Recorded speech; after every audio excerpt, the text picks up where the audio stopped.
వాటిని అధిగమించాలంటే మనం ఏం చేయాలి అన్నది అందరం కలిసి వాటి గురించి ఆలోచించాల్సిన పని ఈ నవల రచయిత్రులు అందరూ కూడా చేస్తూ ఉన్నారు. ఈ పురుషాధిక్యత అనే దాన్ని ఎలా వాటిని అర్థం చేసుకోవటం కూడా చాలా కష్టమవుతూ ఉంటుంటుంది. పురుషాధిక్యత అంటే కేవలం పురుషుల్లో ఉండేదే కాదు, స్త్రీలలో కూడా ఉంటుంటుంది. స్త్రీలలో కూడా ఆ భావాలు ఎలా ఉండిపోయినాయి, ఆ భావాలను వాటిని నిర్మూలించాలంటే ఏం చేయాలి, ఒక్క చూపులో ఒక్క మాటలో వాటిలోనే ఎలా బయటపడుతూ ఉంటాయి. రోజువారీ జీవితంలో కూడా వాటిని ప్రతిదినం ప్రతిరోజు ఎదుర్కొంటూనే ఉంటున్నాం.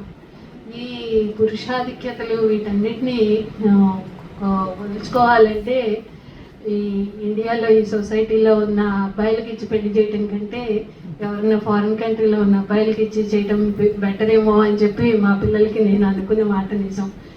కానీ తప్పలేదు, ఇక్కడే పెళ్ళిళ్ళు చేయటం జరిగింది ఇక్కడ ఉన్న వారితోటే. కానీ కొంచెం కొంచెం సమాజం మారుతూ ఉంది, బెటర్గా అవుతూ ఉంది.